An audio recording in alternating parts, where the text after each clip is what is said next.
So we've all heard the debates as to whether it is in fact more competitive now than it's ever been. Sports typically evolve in a way that more participation and a greater understanding of the sport yields greater competition. Is that true? Is there a way to analytically look at whether that is the case? And I can sit here and excitedly say that yes, it is more competitive now in Supercross, in motocross than it's ever been, and I'm gonna explain why.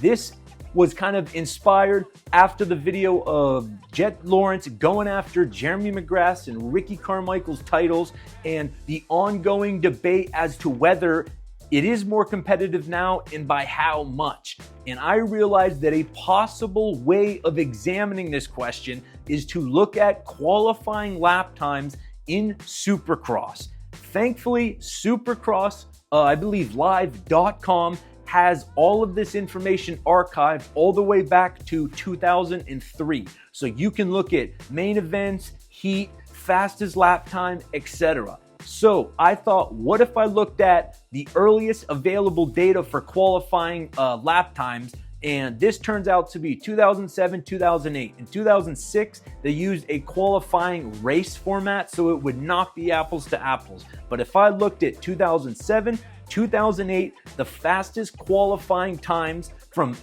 first position to 15th, what that spread is in terms of time, and then figure out what it is as a percentage, and then look at it compared to 2023 and 2024. I chose 2 years to try to get a relative average, and these are the results that I got. Again, 2007, 2008, it is 9%. In 2023 and 2024, it is 6%.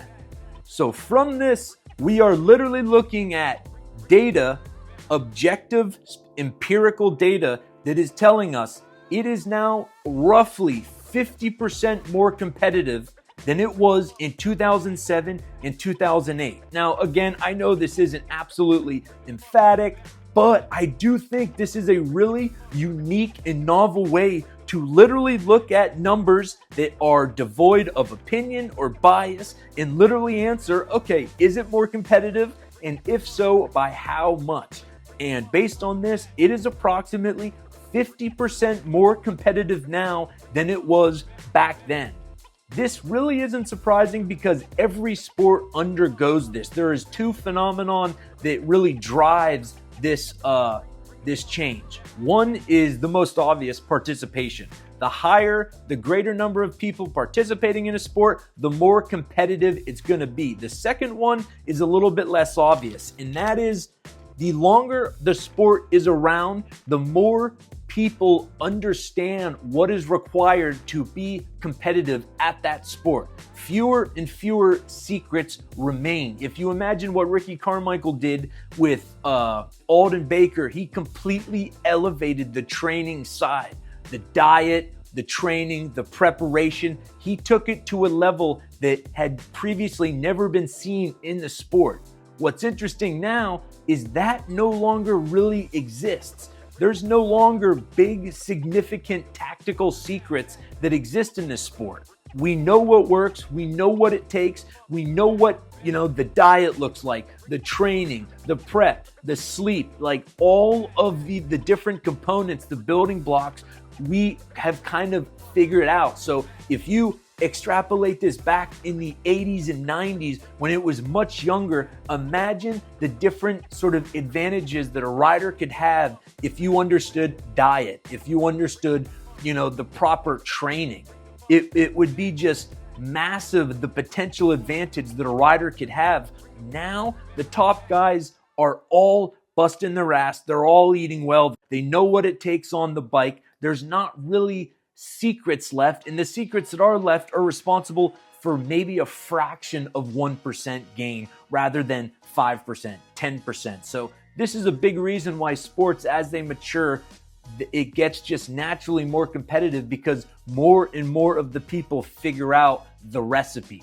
Why do you think Alden Baker is no longer necessarily in that dominant position that he was? Because riders have trained there. They saw what it takes, or they saw what it took, and they brought it back They now know it and they can incorporate that into their own training regimen. Now, one potential argument that I could see someone make, as for the reason the times are not quite as tight at that time compared to today, is because the bikes. So I was not riding motocross bikes back in 2007, 2008, so I cannot attest as to where sort of the different manufacturers sat in terms of capability. So I would like to hear you guys that have more experience in that than I do. Is that a potential reason why it was sort of time-wise at least less competitive? Was there a bigger gap in performance capability from the bike than there is today? I'm sure there's somebody out there that can shed some light, give some insight onto or as to whether that is the case, because I did realize that is potentially the one big argument that someone could propose that would say, okay, it's not because the riders were less competitive, it's because the bikes were less competitive. One manufacturer had a bigger advantage over the other than they do today. Is that the case? I don't know. I'd love to hear somebody that has experience, from back then. It doesn't diminish what the greats have accomplished, Ricky Carmichael, Jeremy McGrath, James Stewart, but it does just reinforce the reality that yes, the sport is more difficult than it's ever been. Winning a race is more difficult than it's ever been, and it just makes the accomplishments of Eli Tomac, Chase Sexton, Jet Lawrence, Hayden Deegan all the more impressive when you realize that, boy, the margins today are a lot different than the margins of 20 years ago. And just imagine the margins from 40 years ago. Like, it might have been 9% from 1st to 15th in 2007. I couldn't get data from, let's say, the 90s, but boy, it for all I know, could be 20%. So, no disrespect to the riders of that era. They're the reason that, we're at where we are today. But yeah, I thought that was fun. Let me know what you guys think, especially with the bikes. Was there a greater discrepancy back in the day? I would love to hear it. Leave a comment, tell me what's up. And yeah, I hope you guys enjoyed this video.